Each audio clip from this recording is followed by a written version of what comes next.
Bismillahirrahmanirrahim. Assalamualaikum warahmatullahi wabarakatuh.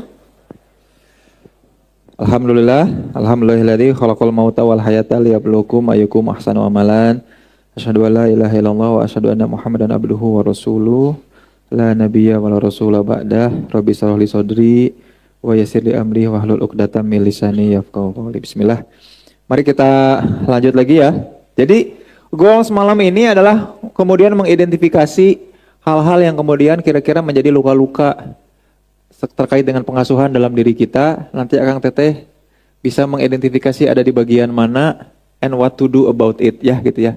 Akang Teteh sekarang teh lagi luka pengasuhan di sebelah apa, di yang mana, tipe anu mana, terus gimana cara kemudian mengatasinya ya. Karena nanti yang kayak begitu teh nanti sebutannya namanya life trap Akang Teteh semua ya.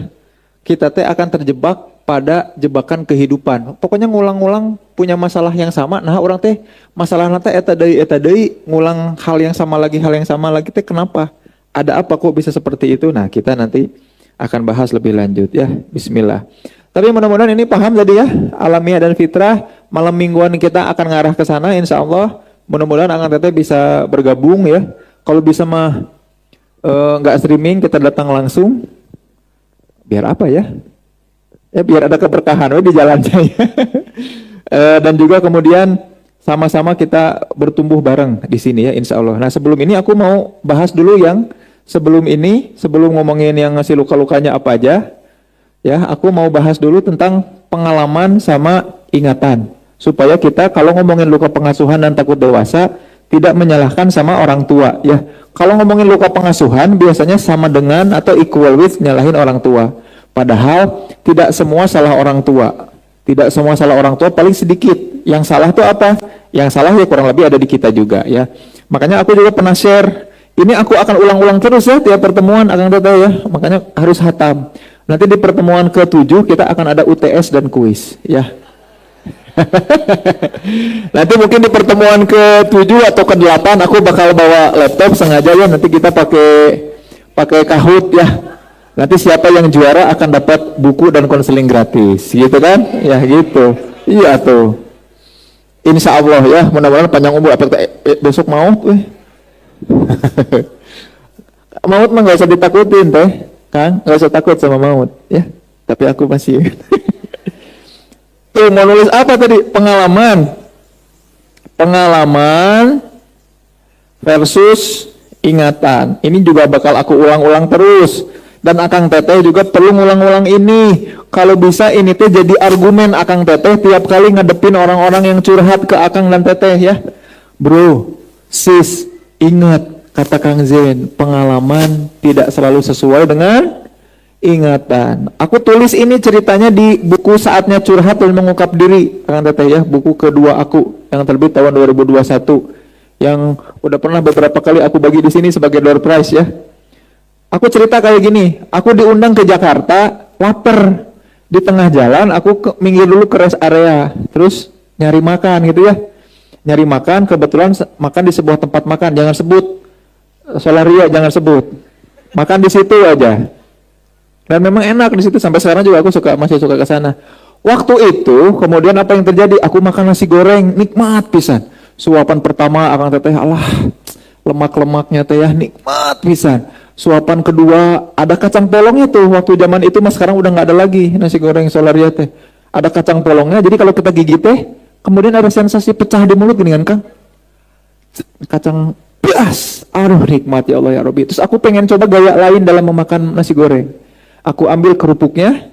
Nah sekarang mah kerupuknya bukan kerupuk-kerupuk yang kayak gitu, nggak tahu beda ya sekarang mah ya cara penyajiannya. Aku siuk, siuk. Kita siukan kerupuknya ke nasi, terus kita makan. Aduh, nikmat pisan. Mantap. Ayam-ayam suwirnya. Wah, nikmat. 3 menit pengalaman yang luar biasa dalam hidup aku. Sampai di mana nasi gorengnya mau habis, aku kemudian singkap seladahnya. Pas aku singkap, kemudian set, ada 3 ekor anak kecoa. Lagi joget di situ. Guencana, jeng jeng jeng jeng jeng, cara gitu jogetnya teh. Nah, sih itu asal lebay kieu ya. Di situ di dalam hati aku langsung mulai bernyanyi, aduh malam chaos ini, aku merasa sepi, gara-gara. Nah, Akang Teteh kira-kira akan menceritakan pengalaman makan itu sebagai pengalaman yang paling indah atau paling buruk? Tuh kan, alamiahnya kita pasti negatif, wah bener tuh. Adil nggak kira-kira? Aku sempat waktu itu tuh langsung pengen tahu siapa manajernya. Siapa ini manajernya? Sir Alex Ferguson bukan? Bukan, palingan butut aja kan gitu ya. Nah, aku pengen tahu ini siapa manajernya. Kok bisa-bisanya ada 3 ekor anak kecoa joget goncana di situ? Ini siapa yang nyuruh? Gitu. Coba bayangin, betul ya? Tapi kita lupa bahwa apa yang terjadi, pengalaman selama 3 menit itu pengalaman yang nikmat makan nasi goreng, bener nggak? Akang Teteh yang jadi saksi kan tadi aku cerita ya, kacang polongnya, lemaknya disiuk pakai kerupuk, bener nggak? Aku kan experiencing the experience yang nikmat, betul nggak? Pas cuman gara-gara ngelihat 3 ekor anak kecoa, aku makan nggak gara-gara anak kecoanya? Enggak kan? Cuman aku lihat doang. Tapi kebayangnya kalau aku makan ya, mungkin di sini TK, SD, SMP, SMA di sini nih, si anak kecoa teh lulus S2, oh makasih papa, cenah gitu. Kan enggak, Kang Teh, tapi bayangin kalau kita menceritakan kejadian itu, kita akan ingat kejadian itu sebagai pengalaman yang buruk, ya enggak? Alamiahnya kita. Ya Allah, kenapa engkau begitu tega? Padahal jangan-jangan yang membuat nikmat nasi gorengnya adalah siapa? Si kecoanya. Coba, dari situ bisa nggak kita bilang, udahlah syukurin aja, ya nggak? Syukurin anak aku, kalau makan nggak dihabisin, gua tabok. Gitu kan, bersyukur apapun makanan yang dikasih kan gitu ya. Kata si botak gitu.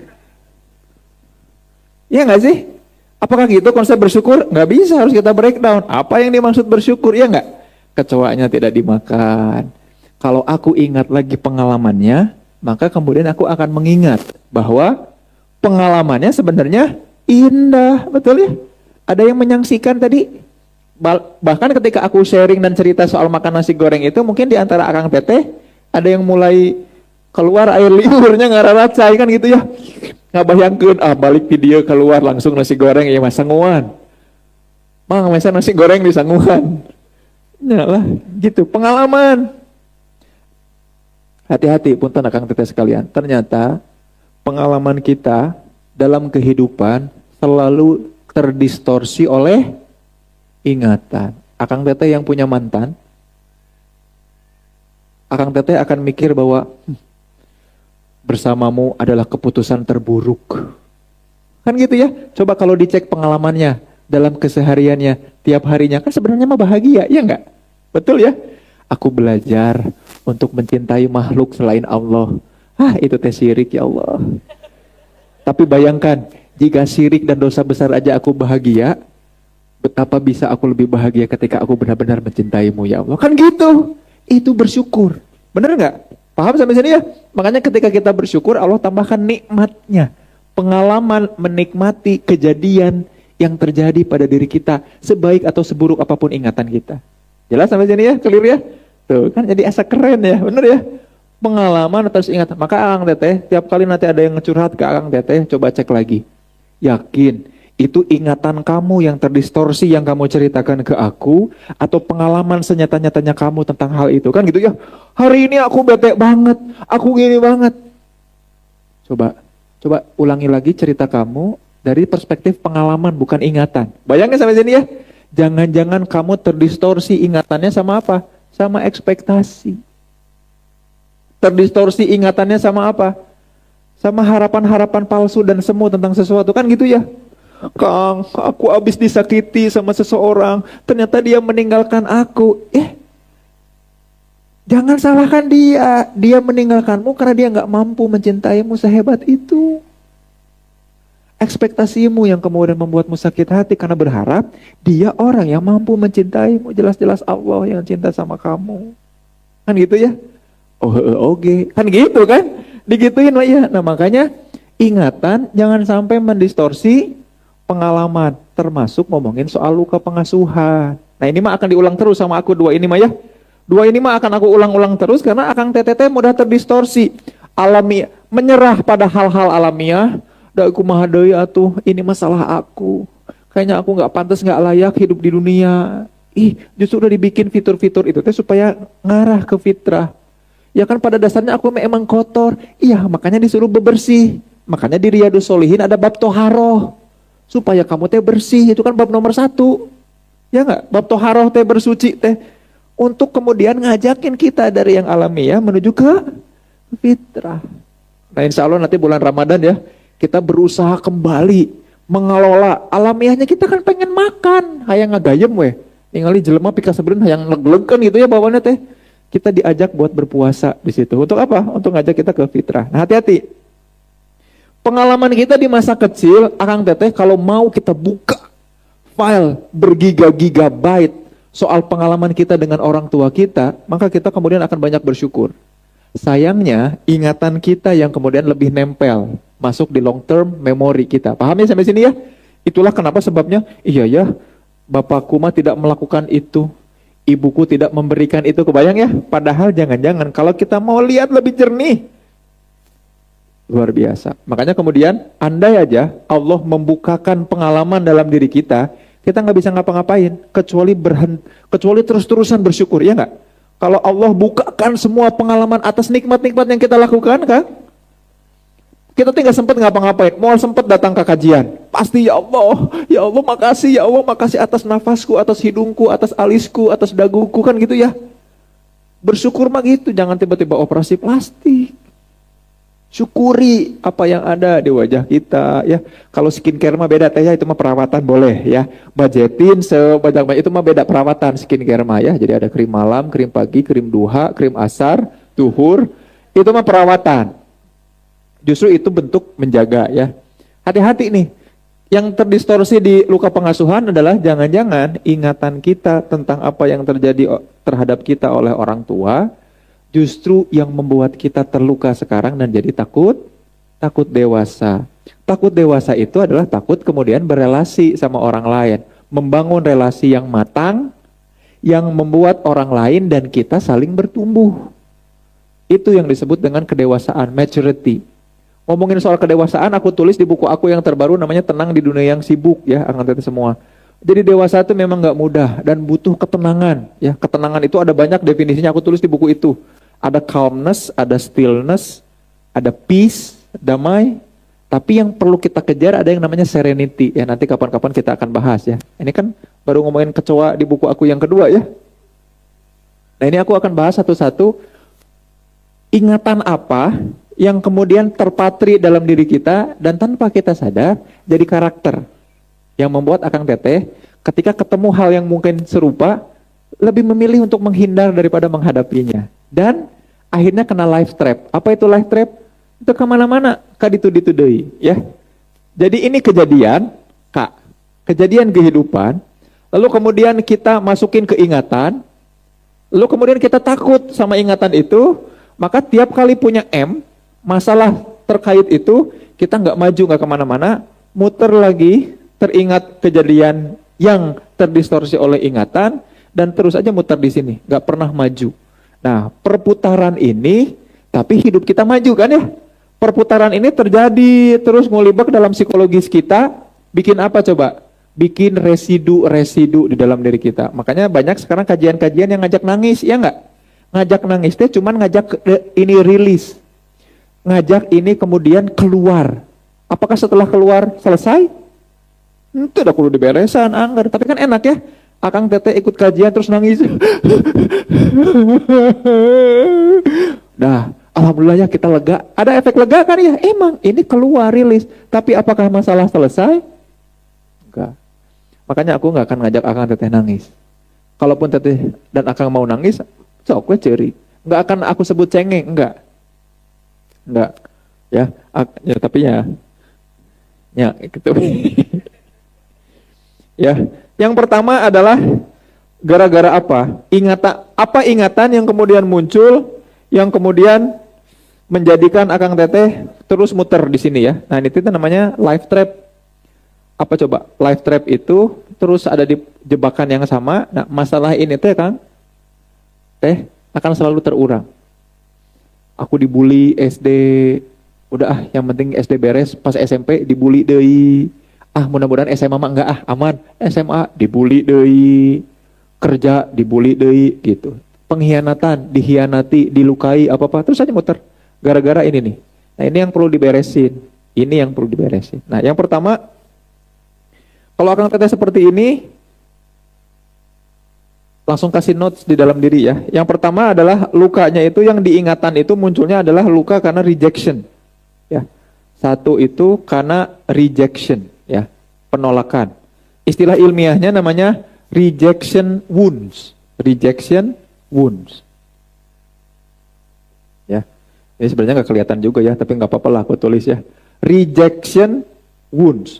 Atau kemudian luka-luka yang lahir dari kita mengingat penolakan-penolakan ketika kita masa kecil. Ya.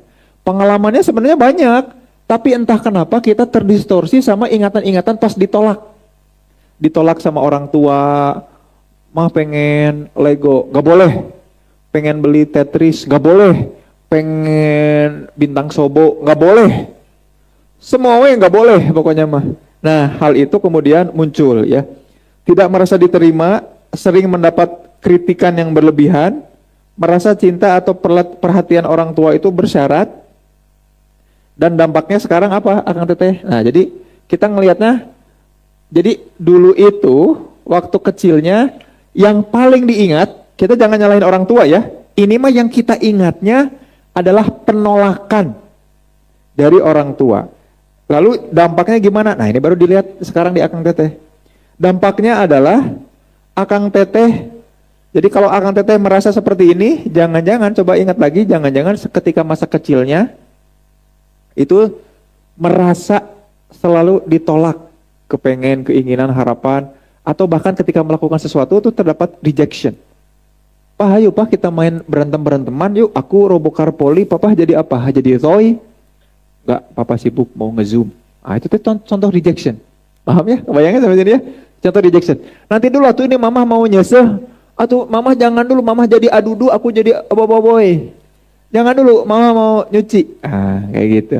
Itu tuh contoh penolakan, tapi itu yang diingat. Hati-hati, ya. Nah, dampaknya apa? Yang pertama, ya, kalau rejection, Akang Teteh, A adalah rendah diri. Rendah diri, ya. Biasanya dengan kata-kata, gimana ya? Aku mah apa tuh, gitu ya. Terus rendah diri ini kemudian membuat Akang Teteh gesturnya itu selalu kemudian gesturnya, bahasa tubuhnya adalah selalu berusaha kemudian menghindari kerumunan. Jadi bayangin, ini lorong lah, katakanlah ini lorong jalan ya. Akang Teteh tuh kalau orang yang percaya diri makan jalannya biasa ya nggak? Kalau ini mah kalau jalan segede gini, dia milih untuk mepet ke sebelah kiri, ya. Kalau datang ke kajian itu nggak mau langsung ke tengah, tapi kemudian ke ujung dulu, ke pinggir dulu. Itu teh karena rejection. Ya. Enggak kan aku mah duduk kajian mah karena hoream we diharut gitu ya. Ya karena bisa jadi karena rejection itu. Hati-hati itu, kita perlu sadar ya, rendah diri. Jadi kalau Akang Teteh sekarang rendah diri terus ngerasa melakukan sesuatu itu ngerasa butuh pede dulu baru melakukan sesuatu, berarti ada di sini, ya. Dan yang kemudian paling penting adalah ada dua hal ya. Yang kedua adalah people pleaser. Ya. People pleaser. Banyak banget ya berarti ya. Yang kayak gini ya, nggak tahu Akang Teteh kayak gini nggak? People pleaser. Nah, people pleaser ini yang kemudian jadi fenomena yang bikin kesel diri sendiri. Karena aku seolah-olah terlalu baik, nah itu yang suka nyebelin ya. Jadi ngerasanya tuh kita tuh baik gitu ya. Kang aku capek jadi orang yang baik. Gimana ya caranya biar bisa nolak? Kita nolak, kamu mah ini nih. Melakukan sesuatu bukan dalam bidang, bukan dalam minat kamu, hanya untuk membuat orang lain senang dan aku takut ditolak sama orang lain gara-gara aku punya ingatan penolakan di masa kecil. Kalau Akang Teteh seperti ini, isu yang harus diberesin adalah isu soal rejection. Enggak kok, Teh, Kang. Enggak ada yang nolak Akang Teteh, enggak ada. Enggak ada yang kagok gitu maksudnya Teh. Bang, semuanya mau nolak manolak gitu ya. Nah, hal-hal ini Teh perlu diwaspadai sama Akang Teteh sekarang. Ya. Ngerasanya bahwa aku tidak pernah cukup baik untuk apapun, dan kemudian aku harus membuat orang lain senang dan punya persepsi yang positif terhadap aku. Ini akibat dari ketakutan rasa penolakan. Ini dapat porsi yang paling tinggi kalau ngomongin ingatan soal luka pengasuhan, karena ini salah satu sebab yang membuat orang susah untuk mengambil keputusan untuk menikah. Ya hubungan romantis mungkin banyak ya, pacaran 4 tahun, 5 tahun, pokoknya satu periode pemerintahan lah kebanyakan. Sok gerak cek, akang teteh kalau cek ya, pacaran zaman now itu periodenya panjang-panjang. 4 tahun, 5 tahun, ya satu periode pemerintahan aja. Gak pernah ada RPJMN, Musrenbang, gak pernah dibahas di situ tuh. Ada prolegnas, undang-undang terkait, nggak pernah ngebahas apa-apa. Cuman kamu lagi apa, udah makan apa belum, jangan sampai sakit ya nanti aku kangen. Ayo bahasan tuh. Yang berat dong, ya nggak? Kalau makanya akan teteh akan tahu bahwa diskusi-diskusi yang kemudian bagus itu adalah diskusi-diskusi yang saling menumbuhkan ya. Bagaimana pendapat kamu tentang hak guna bangunan yang kemudian diberikan, padahal itu di dalam laut kan liur. Kata yang ahwate ameh naon atau ameh naon. Nah ini bisa dicari tokoh utamanya namanya Bowlby dan Ainsworth. Isu utamanya di psikologi adalah attachment. Dia butuh lekat, butuh nempel sama seseorang atau sesuatu. Makanya orang-orang ini senang berkomunitas, berkelompok, tapi menuntut dirinya untuk bisa diterima gitu. Jadi capek gitu untuk bisa diterima teh. Salah kostum aja teh, salah kostum punten. Orang-orang pada pakai biru navy, kita kebetulan cuman ada hasilnya trikanya teh biru dongker. Ngerasa bersalah itu teh. Minta maaf ke orang-orang. Mohon maaf ya, aku birunya bukan navy, aku mah birunya angkatan udara. Nah yang kayak gitu-gitu teh, aduh, ngaruh banget ya, akan teteh sekalian. Tokonya Bobby sama Ainsworth. Ini aku sambil ngecek juga beberapa kasus yang masuk ke konseling ke aku ya. Nah, sulit untuk menikah dan juga ketika menjalani pernikahan itu sangat mencemaskan dan khawatir, ketakutan terkait penolakan dalam hubungan. Ya, terutama penolakan sama anak. Bayangin jadi tiap kali anak merasa menunjukkan ketidaksukaan akan sesuatu teh, dia yang panik gitu ya. Dia yang cemas dan anxiety. Jadi lebih mudah, terutama yang ahwat, lebih mudah untuk baby blues. Yang laki-laki ya lebih mudah untuk tadi ya, untuk tidak melakukan apa-apa, tidak berdaya dan kena major depression. Jadi kalau kita nemu ada laki-laki teman kita, sobat kita yang disuruh kerja nggak mau, tapi nganggur juga dia nggak mau kan gitu ya. Tapi dia kesulitan untuk bergerak. Sekarang soalnya faktanya sekarang lagi tinggi tuh, 10 juta kan. Open employment kita kan 10 juta tuh. Istilahnya namanya need, not in employment and not in education ya enggak. Jangan-jangan pada kena major depression gara-gara ini. Hati-hati itu. Ya ini seolah-olah pada sepele semua, tapi kan faktanya banyak. Ini yang pertama akan teteh. Perlu ngapain? Nanti ya kita bahas lebih lanjut. Yang kedua adalah bukan reject tapi neglect ya. Kalau ini reject. Reject tuh kita minta, kita pengen, kita nge-request ya, kita minta, kita asking waktu kecilnya. Kita minta, kita butuh, kita mengungkapkan, kita mengekspresikan, sayangnya ini mah ditolak. Yang ini mah ditolak. Sampai sini clear ya? Kalau penolakan berarti tegas, iya enggak? Mah aku pengen lah punya PS kayak yang lain. Enggak, buat apa? Belajar yang benar. Itu jelas penolakan kan gitu ya. Nah, ini mah ada yang lebih halus, lebih subtle istilahnya, istilah ilmiahnya lebih subtle, lebih halus. Bukan di reject, tapi istilahnya namanya neglect. Apa namanya? Tuh kan jadi kita jadi punya istilah-istilah aneh nih. Yang kedua namanya neglect ya. Habis itu tadi teman-teman bikin story ya, terus kedua bukan NIGLEK ya, neglect itu mah. Ini mah neglect. Tapi apa? Pengabaian. Neglect itu diabaikan. Jadi gini Akang Teteh, punten, mungkin kita dulu mengingat bapak kita sebagai orang yang cuek, mama kita sebagai orang yang cuek gitu ya, yang kita, mah kalau ini tuh apa sih? Kan suka nanya ya kita ya. Itu kenapa truk sampahnya itu mah kayak gitu? Mah itu lihat bagus ada apa? Ada layang-layang. Nggak nolak, nggak ngerijek kayak tadi ya, kayak misalkan, Pak ayo main yuk. Nggak nanti. Jangan riuh tuh yang benar. Itu kan penolakan ya, tegas. Ini mah Atau diem. Bukan silent treatment. Kalau silent treatment mah memang sengaja mendiamkan. Ini mah enggak. Tidak merespon apapun itu namanya neglect. Akang teteh, kalau akang teteh punya orang tua kayak gitu, itu juga masuk ke dalam ingatan luka pengasuhan ya. Nah ini yang luar biasa adalah ciri-cirinya biasanya kemudian kesulitan untuk kemudian menyadari ekspresi emosi yang terjadi pada diri. Ya. Kesulitan mengenali, ya, jadi cirinya orang-orang yang dineglect ini nomor 2 ya. Coba akan teteh yang ini bukan. Nomor 2 adalah sulit sadar dan kenal sama emosi. Gimana kamu lulus teh? Seneng nggak? Sebiasa wae. Oh, kemarin katanya sama teman-teman kantor outing ya? Pergi ke Pangandaran, seru nggak? Seru. Seru gimana? Iya, seru. Seru. Nah, gitu. Kebayang ya? Sing atuh sia teh hirup gitu. Ada nggak yang kayak gitu? Yang flat gitu ya? Kuma kopi jienan orang. Ngeunah teu? Ngeunah. Aduh. Dia sulit menyadari merespon tuh hanya untuk merespon ya, karena didorong untuk merespon tapi kemudian tidak benar-benar sadar. Dan ini tuh nanti orang-orang tuh akan sulit kemudian punya inisiatif atas apapun. Bahkan inisiatif atas kehidupannya. Beda ya kalau yang tadi mah depresi itu mau gerak, pengen sebenarnya gerak teh cuman asa hese orang teh. Kalau ini mah udah gerak, udah apa tapi hasilnya teh cengir weh. Ada yang kayak gini, ada teh banyak. Ya, tapi lebih banyak yang tadi ya, yang reject. Nah, dan ciri yang selanjutnya yang menarik adalah ini nih, tanpa sadar ya, mudah merasa kesepian.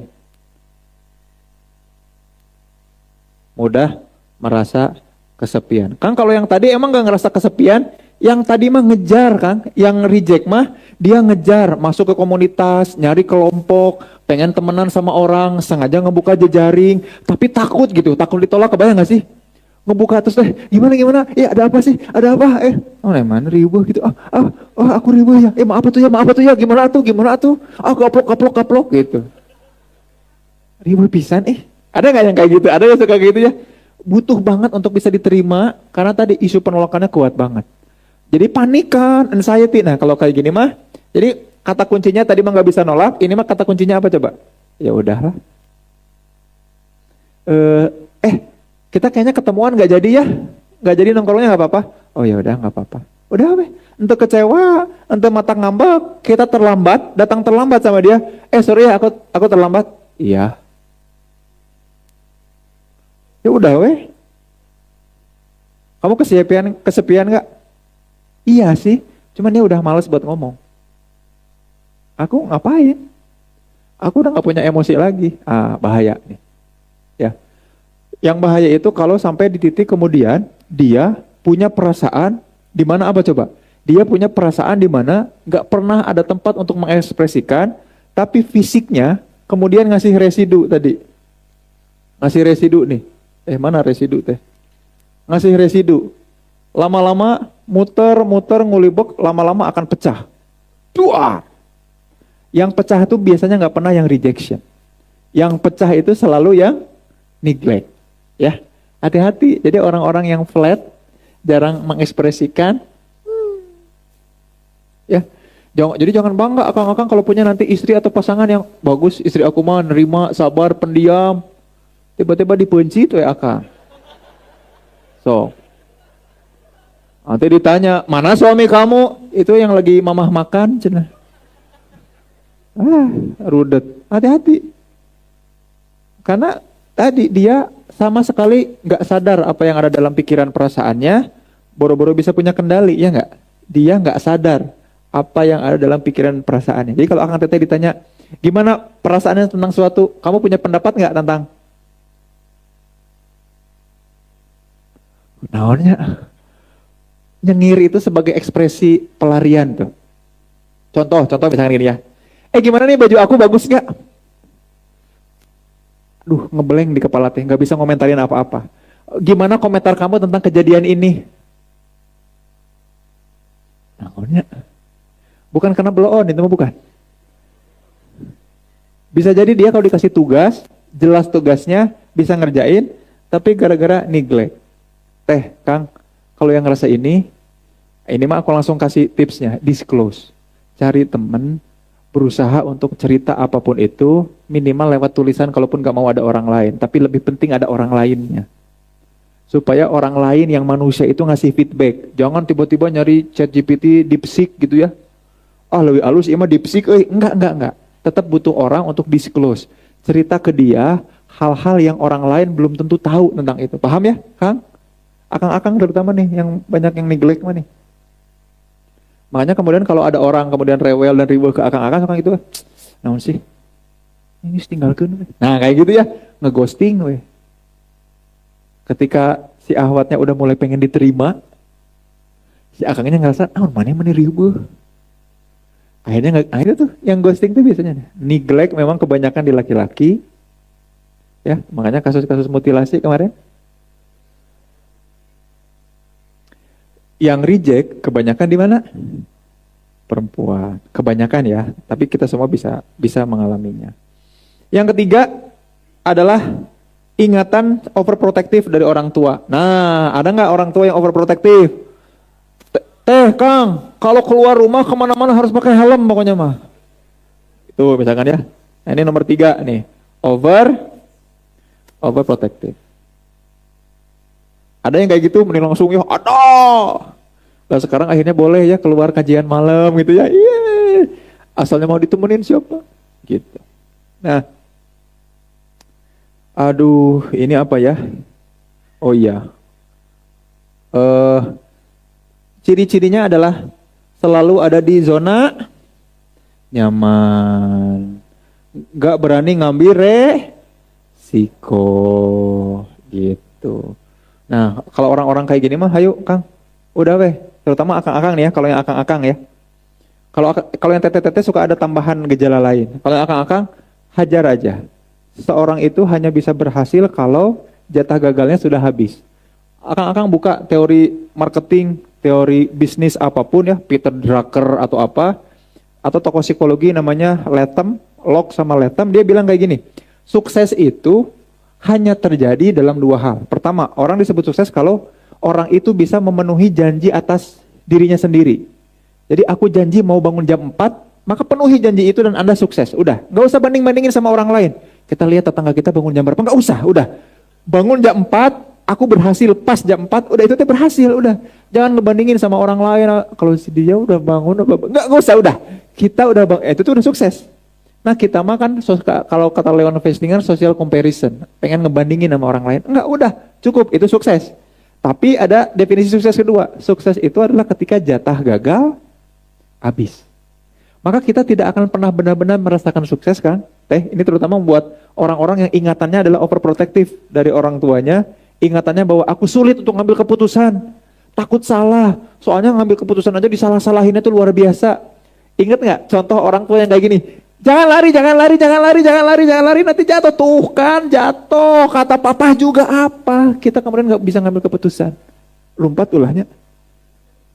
Jadi moonwalk, kayak gitu. Nah itu hati-hati. Hati-hati itu. Maka sukses definisi keduanya selain penuhi janji sama diri sendiri, apapun itu, terbiasa memenuhi janji dan komitmen sama diri sendiri, itu pertama. Yang kedua adalah habisin jatah gagal. Ini sering aku jadiin contoh ya, Kang Teteh tahu penemu bola lampu, tahu siapa? Katakanlah Bapak Edison gitu ya. Itu kan di beberapa riwayatnya berapa kali percobaan? 1000 kan, kita coba bayangin di percobaan ke 723 terus dia bilang gini, bete udah capek nggak mau ini mah, aku mau pindah aja.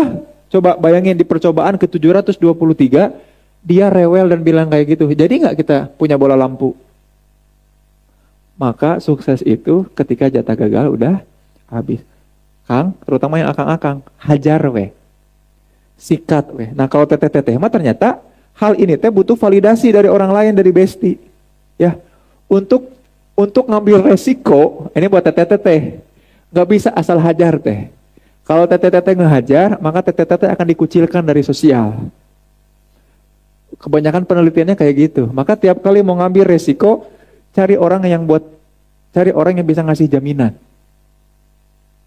Cari orang yang bisa nemenin sebagai jaminan bahwa ketika kita gagal, kita nggak akan self blaming.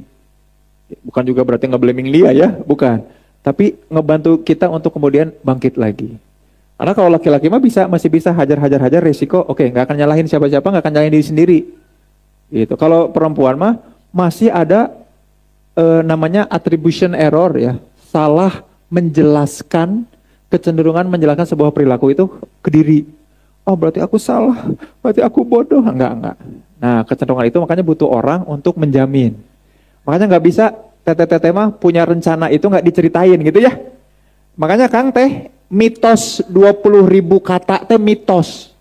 Sok buka tunjukin ke aku penelitian yang mana. Perempuan mah Kang butuh 20.000 kata. Laki-laki mah tidak bercerita. Ente gitu, ente. Dua-duanya butuh bercerita dan masing-masing juga punya kebutuhan 20.000 kata. Gak ada juga sih penelitian berapa puluh ribunya mah.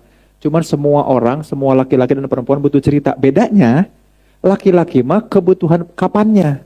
Laki-laki mah butuh berceritanya setelah kejadiannya untuk ngasih tahu result gitu ya.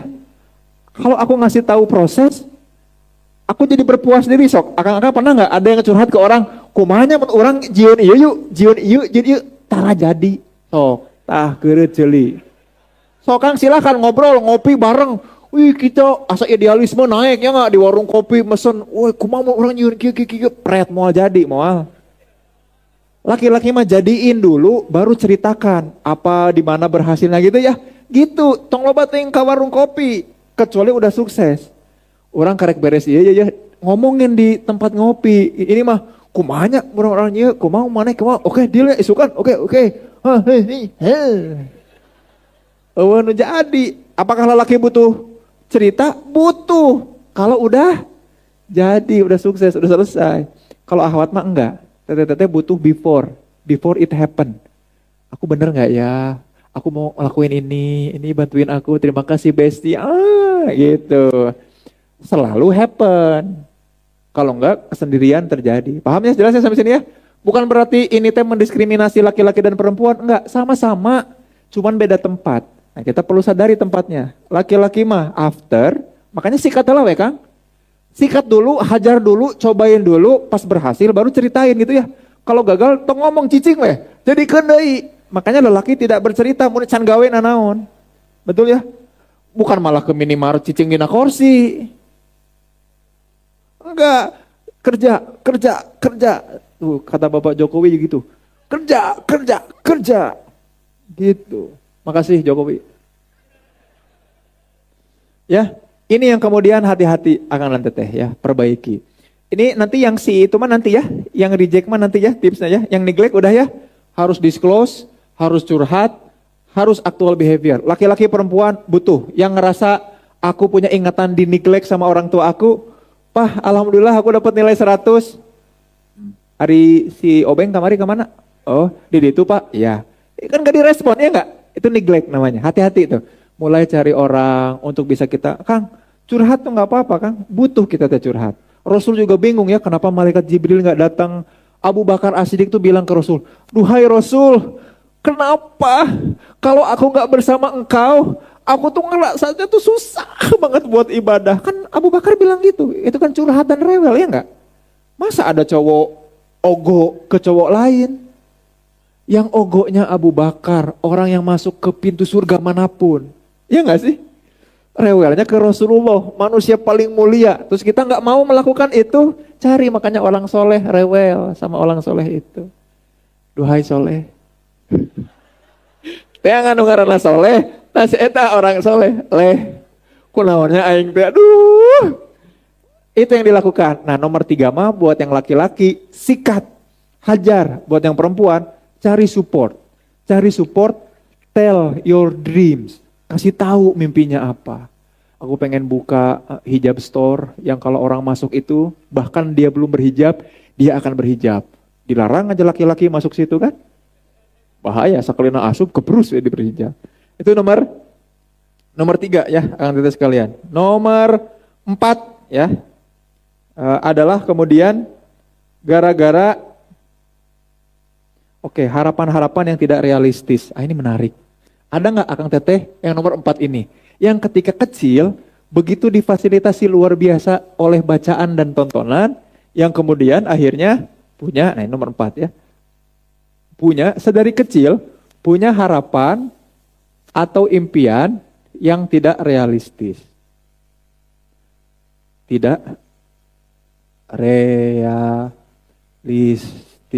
Kalau Akang Teteh tahu, di Norwegia, Swedia, Finlandia, dilarang anak-anak untuk main Barbie. Dan main The Sims. Dilarang. Kenapa? Ngelahirin itu. Harapan yang tidak realistis. Kenapa Australia melarang orang umur dewasa itu punya sosial media ya? Bukan main gadget loh, hati-hati. Makanya banyak banget pembicara atau ustadz yang bilang, tuh lihat negara lain aja untuk sudah melarang gadget. Bukan berarti kita nggak boleh pakai gadget, tidak boleh pakai sosial media. Karena sosial media ngasih harapan, impian yang tidak realistis. Hai guys, aku baru aja dari ini, gue tunjukin. Ya nggak, boga imanah henteu kita ngalamun we, nya nanti mah aku kalau punya rumah posisi Nah, kalau Akang Teteh ngerasa dulu waktu kecil, dikasih banyak mainan, dikasih banyak tontonan. Orang belum punya konsol, kita udah dikasih Sega, Nintendo gitu ya. Orang lain raketnya masih pakai bikin ngaragaji pakai kayu, kita udah dikasih Yonex gitu ya. Wah, luar biasa. Nah, itu hati-hati tuh.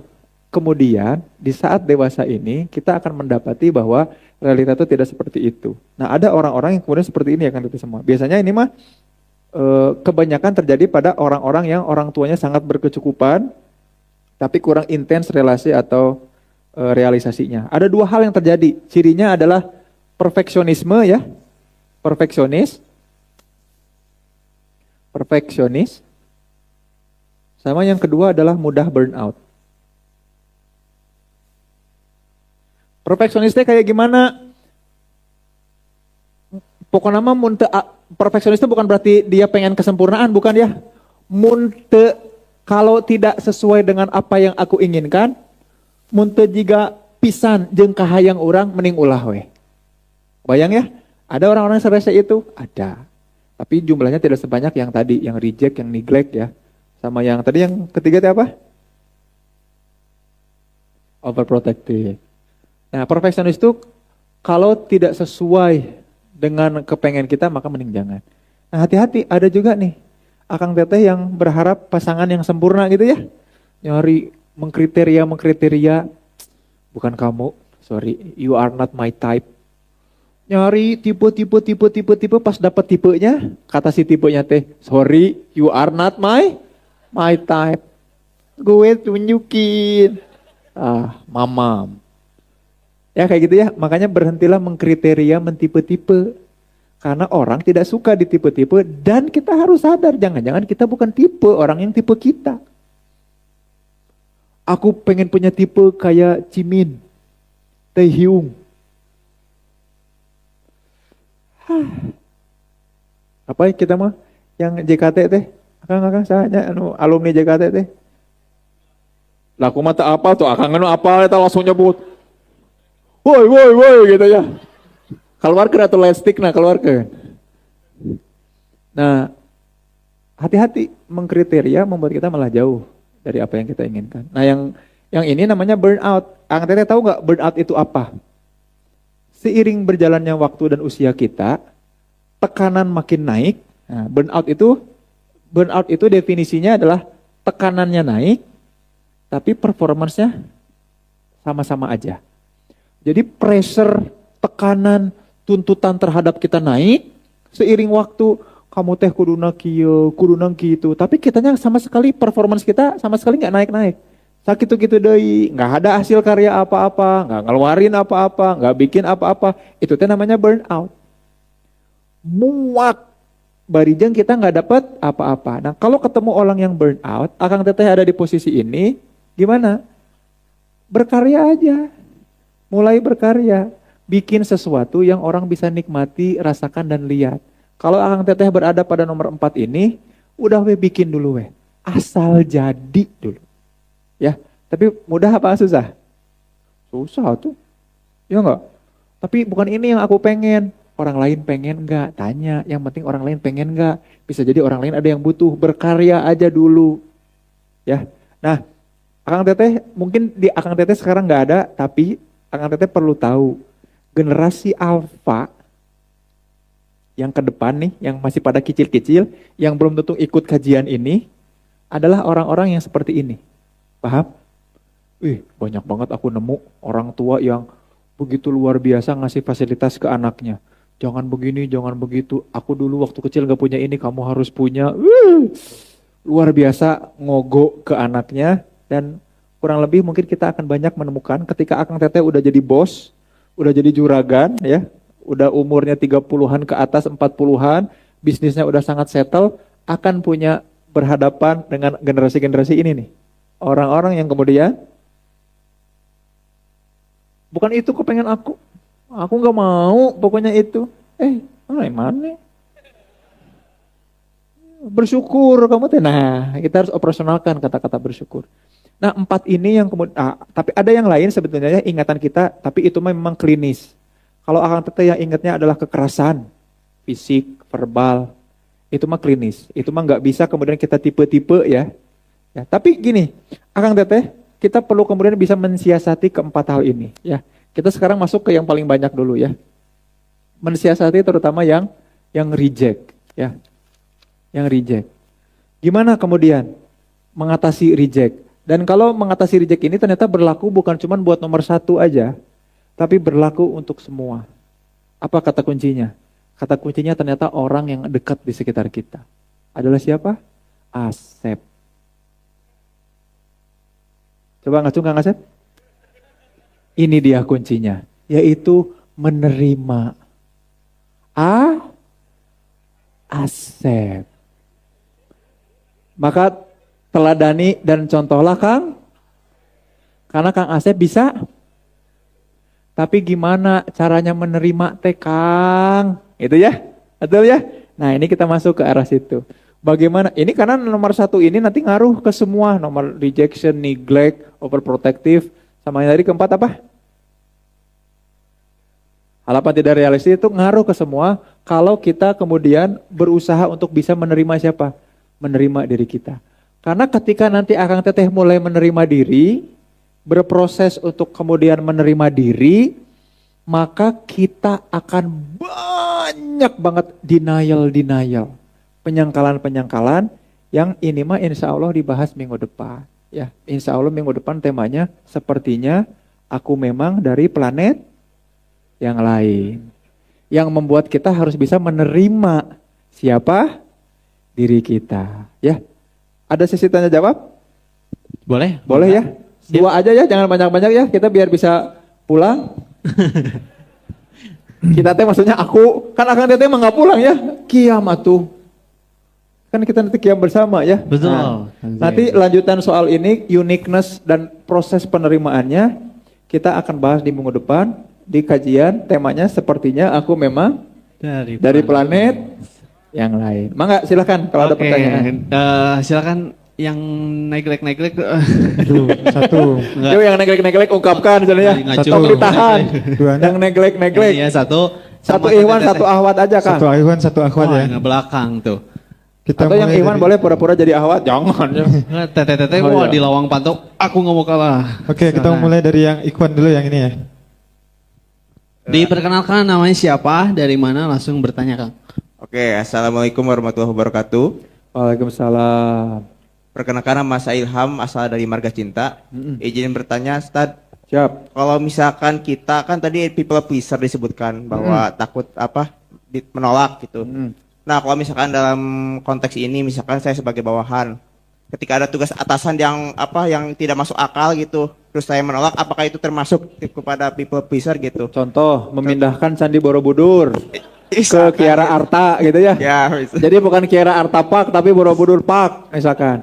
Contohnya apa Kang? Ya misalkan pulang teh harusnya jam 4 misalkan. Nah tiba-tiba harusnya di jam 4 tiba-tiba tugasnya atasan ini dilimpahkan kepada saya karena atasannya gen yang udah 60-an gitu Ya. karena tidak ngerti teknologi gitu. Harusnya kan tugas dia, tapi dilimpahkannya kepada saya gitu. Ya. Malah gaji saya nggak dinaikin gitu.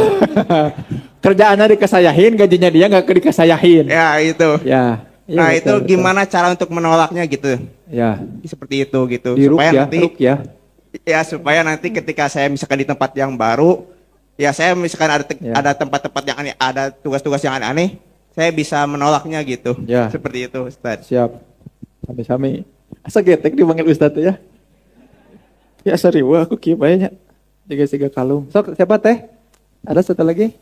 Nanti Kang Ilham ya, aku tampung dulu. Habis ditampung, orang buang. Orang saya blok. Ada teteh? Cek. Wah, cek ada teh, cek. Ini di belakang, Kang. Mana di belakang mana? Siap, oke. Oke, bismillahirrahmanirrahim. Assalamualaikum warahmatullahi wabarakatuh. Waalaikumsalam warahmatullahi wabarakatuh. Perkenalkan, nama saya Silvi Noviani. Perkenalkan juga, kebetulan saya guru bimbingan konseling di SD. Nah, tadi saya menyetujui apa yang disampaikan oleh Kang Zain. Yang mana? Yang itu yang masalah anak-anak sekarang tuh pubertasnya tuh udah Oh iya, udah cepet dulu ya. mungkin saya mulai menstruasi itu udah kelas 6 gitu, mau Kelas SMP gitu. Tapi sekarang memang anak-anak kelas 3 dan kelas 4 tuh Iya, udah betul. menstruasi. Kelas 3 ya. Nah, itu yang pertama. Terus mungkin zaman sekarang dan zaman dulu itu berbeda karena mungkin sekarang itu semakin mudah ilmu tentang mental health itu diakses gitu ya, Kang. Heeh. Nah terus tapi orang tua zaman dulu itu ada yang menganggap bahwa parenting pada zaman sekarang itu terlalu lebay gitu.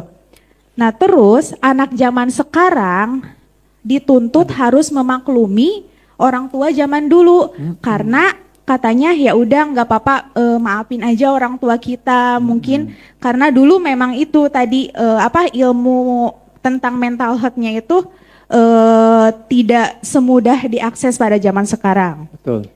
Nah terus jadi secara nggak langsung kan kayak jadi merasa paling benar menurutnya gitu. Terus misalnya saya kasih contoh yang saya baca ya, saya pernah baca beberapa komentar di postingan ya, katanya misal punten ini mah. Ya. Kalau zaman sekarang tuh kayak kurikulum merdeka. Ya. Nah jadi kemarin sempat ada kasus anak-anak yang membuli gurunya. Bukan Yang- dibully itu mah dikeroyok. Ya, nah itu yang itu dikeroyok. Nah ada salah satu komentar katanya ini adalah efek dari kurikulum merdeka sendiri gitu. Karena katanya kalau kurikulum merdeka kan anak-anak itu mau gak mau harus naik kelas. Nah jadi kalau zaman dulu yang mungkin yang kurang kemampuannya ya udah kamu nggak boleh naik kelas gitu. Tapi zaman sekarang itu dimaklumi gitu. Nah itu orang tua zaman dulu itu merasa efek dari kurikulum bahkan mungkin parenting zaman sekarang gitu. Nah terus maaf ya Kang agak belibet. Dimaafin. Terus saya juga merasa bingung gitu Kang, ini tuh kebetulan saya kan di sekolah Islam terpadu. Jadi di sekolah saya itu memang ada aturan secara tersurat Ya. bahwa anak-anak itu tidak boleh berpacaran. Ya. Tapi memang zaman sekarang tantangannya itu lebih besar karena memang anak-anak kelas 4, 5, 6 tuh udah mulai Suka-sukaan. pacarannya tuh udah sampai saya geleng-geleng kepala gitu ya. Menanganinya itu harus bagaimana gitu. Ini pertanyaan saya minta pendapat harus bagaimana karena kalau saya pribadi memang saya tipe orang yang mungkin menjelaskan begini tapi saya merasa bahwa anak itu merasa saya teh bager teuing merenya jadi ngelunjak. Nah, di sisi lain ada kesiswaan yang mungkin orang tua zaman dulu itu merupakan gen X. Gitu. Jadi beliau mah cara menasehatinya itu Langsung ya. langsung kayak gak boleh gini. Nah itu tuh yang mudah diterima oleh anaknya itu harusnya yang seperti apa? Seperti itu mungkin. Terima kasih. Pertanyaan dari saya. Wassalamualaikum warahmatullahi wabarakatuh. Waalaikumsalam warahmatullahi wabarakatuh. Takbir. Allahu Akbar. Ya, harus gitu memang, harus semangat ya. Bagaimana generasi? Kang Ilham dulu, Kang. Aku mau bilang kayak gini, di buku aku yang nomor 3, Insecure, yang lagi diproduksi ulang sekarang, aku nulis kayak gini, cari pekerjaan yang kamu tuh gak butuh berlibur. Paham ya sampai sini ya? Cari pekerjaan yang kita teh sampai gak butuh berlibur, saking pentingnya apa yang kita kerjakan. Anggap aja Kang Teteh adalah Superman. Anggap Kang Ilham adalah Superman.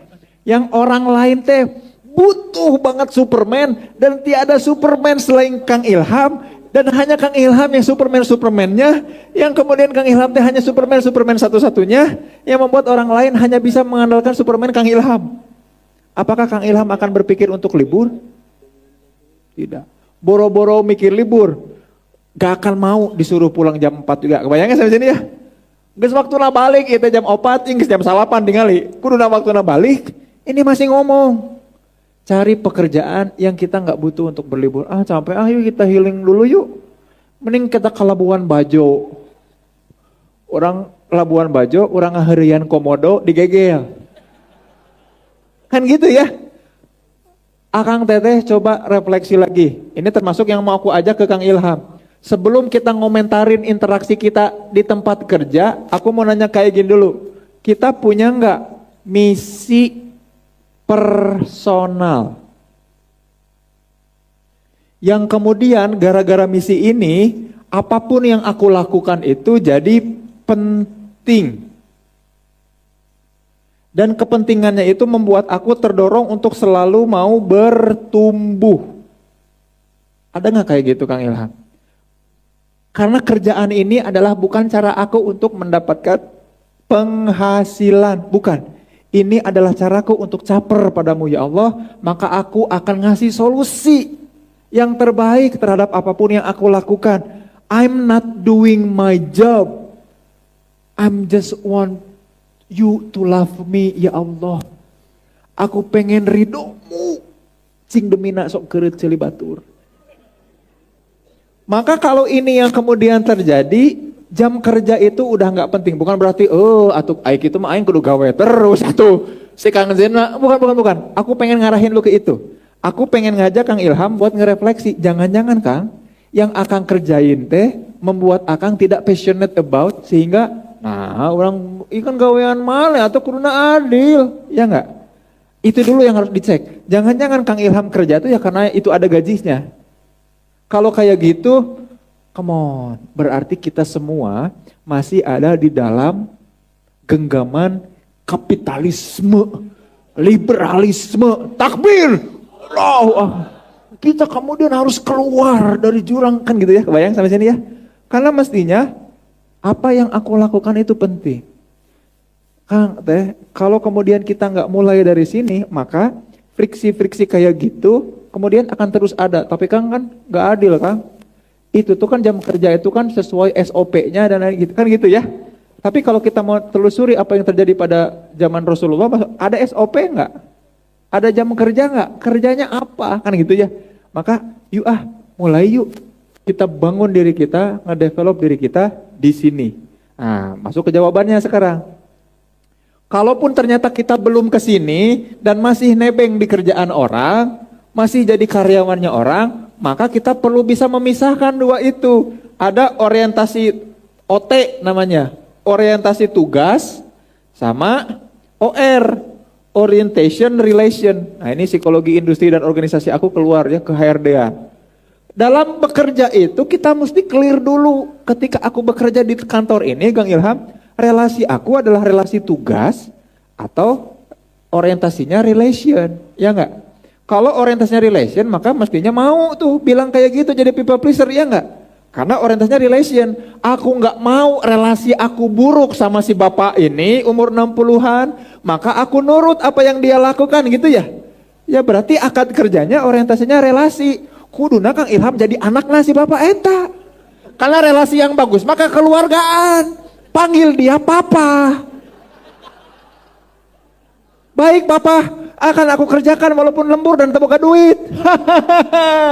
Yang penting dapat ridho Allah. Karena ternyata orientasi kerjaannya orientasi relation. Ada nggak kantornya yang ngajak kita supaya kekeluargaan? Asukeun aing ka kakak atuh. Ongko kekeluargaan. Kumaha kan gitu ya. Kalau kita masih nebeng di kantor orang, orientasinya task. Jadilah solusi berdasarkan tugas itu. Pak, bahwa Bapak nggak bisa karena Bapak gaptek. Gimana kalau aku bikin solusi, aku bikinin sistem yang kalau ada masalah gini lagi, Bapak nggak usah ke saya lagi. Saya jam 4 harus pulang, Pak. Ada someone I have to chase. Kan gitu. Jadi dia terilhamkan oleh Kang Ilham atas dua ini. Makanya akad kita apa? Orientationnya task, apa relation? Mun relation, coba anak bapak nu mana? Gebet, Kang Ilham anakna. Kalau ternyata orientasinya relasi dan jadi keluarga. Mudah-mudahan paham sampai sini ya. Tapi aku nggak mau ngarah dan nggak mau ngomongin yang ini. Nggak mau. Ini mah berarti kita jadi orang-orang yang di korporasi, ya nggak? Orang-orang yang kemudian have no option kecuali becoming others employee. Enggak, kita yang harus jadi sosok-sosok yang menjalankan misi-misi personal kita. Misi-misi dakwah kita apa? Aku pengen jadi solusi atas kesehatan mental umat. Apapun label kendaraan perusahaannya gitu kan ya.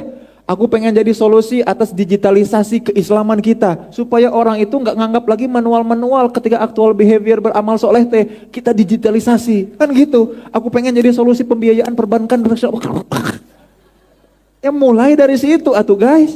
Entong mulai dari aku pengen jadi ke ASN. ASN. Yang digiring tiap kali ada pemilu. Capek atuh. Jadilah Superman Kang Ilham yang nggak ada pilihan selain gawe, tipes modal gitu. Ya kan kalau ini mah kayak gitu, yang ini mah gitu. Teteh yang BK luar biasa, oh Masya Allah, tabarakallah luar biasa. Setuju aku semua yang disampaikan, cuman gini, masa-masa kecil adalah bukan masa-masa mengambil keputusan dan judgement. Paham sampai sini ya? Contoh, anak aku umur sekarang kelas 5 SD bilang ke aku, Pak tahu nggak sebenarnya ya aku tuh suka sama seseorang namanya dari A sejak kelas 3. Teh, pacaran teh haram. Orang tua yang anaknya berpacaran akan menjadi sumbu api neraka. Teteh mau lihat papa gogolepakan di neraka, cing ecreg pikiran teteh. Mikir teh panjang jalana. Enak ya kalau ngejudge orang aja gitu ya. Enak banget. Cuman gimana ya, Kang, Teh? Orang anak SD itu dia lagi ngedevelop pengetahuan atau pemahaman tentang realitas dunianya. Maka kita apresiasi pertama, dia mau bercerita. Kedua, kita eksplorasi rasa itu dan kenapa keputusannya adalah dengan berpacaran, betul ya? Anak aku nggak bilang mau pacaran loh, cuma dia bilang aku lagi suka sama seseorang. Aku yang tiba-tiba ngejudge kan karena ketakutan aku dia pacaran gitu ya. Maka aku nanya gini, apa yang teteh suka dari dia? Soalnya dia cool banget.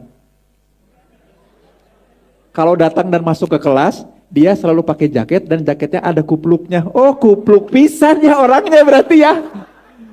Oh berarti si A itu orangnya kupluk banget ya. Iya Pak, bener. Dia nggak tahu sarkasme yang aku bangun dalam kalimat itu, bener nggak?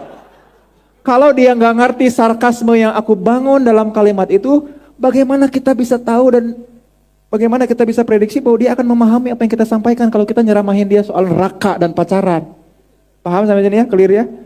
Maka tiap masa itu punya perkembangan psikologisnya tersendiri. Teh kita perlu pahami itu. Kalau orang-orang ya, terutama gini ya, umur, memang benar ya, di kelas 1, 2, 3, kata tokoh namanya Piaget, itu lagi ada di tahap operasional formal. Oh, operasional konkret. Dia lagi ngebangun sesuatu yang sekonkret-konkretnya. Lihat, tunjuk, apa, harus ada konkret bendanya. Operasional formal, dia mulai mengkonstruksi sesuatu yang abstrak.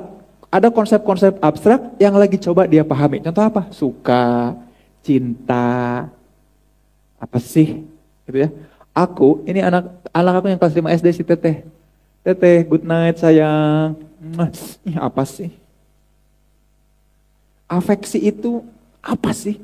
Kebayang ya? Papa sayang sama teteh, barokallah teteh. Coba bayangin, teteh nggak sayang sama papa, teteh nggak tahu betapa waktu teteh bayi yang ngombehin siapa. Kan nggak gitu ya? Dia nggak ngerti konsep itu, tapi dia lagi belajar dan mengabstraksi konsep. Maka kita temanin pertumbuhannya, bukan tiba-tiba. Tapi Kang ini mah udah pacaran, udah berduaan sama. Anak aku sekolah di SD yang Islami banget, bahkan tagline-nya adalah Khalifah yang Abdullah. Bayangin, dekat itu SD Arafi namanya. Khalifah yang Abdullah tuh tagline-nya. Ada teman-teman teteh aku yang pacaran? Ada. Tapi aku juga ngobrol sama psikolognya, aku ngobrol sama gurunya. Yuk bantu eksplorasi yuk perasaannya kayak gimana, kenapa objeknya targetnya orang itu, apa yang terjadi, seperti apa, kan gitu. Nggak tiba-tiba ngejudge itu, kan gitu ya. Paham nggak sampai sini, kebayang ya? Bukan berarti aku pengen membenarkan pacaran, nanti dipotong ini, wah si Kang Zain Ustadz Al-Latif yang membenarkan pacaran. Tolong diboikot, bahayanya diboikot banyak. Makanya kemudian kita perlu paham tahapan-tahapan perkembangan, lalu menemani mereka ada di proses apa. Makanya ilmu itu penting. Ya, ilmu itu bukan buat ngejudge seseorang, tapi untuk mendivine reality, giving hope and show the way. Aku ulangi ya, tiap kali kita dapetin ilmu, bukan berarti oh ini yang benar itu masalah. No. Ilmu itu ngasih kita supaya kita bisa divine reality, giving hope to ourselves and others, sama show the way. Ketika Akang Teteh dapetin ilmu itu, maneh neglek. Apaingan gitu, neglek siapa? No. Kita lagi sedang ada di posisi neglect. I want to be your friend, please disclose to me. Kan gitu ya nggak? Divine reality, giving hope and show the way. Udah kebanyakan orang yang jadi judgment tuh udah banyak banget tokoh-tokoh, orang-orang yang menilai orang lain. Belum ada orang-orang yang mau concern untuk ngasih jalan. Terima kasih. Assalamualaikum warahmatullahi wabarakatuh. Ya, pamit.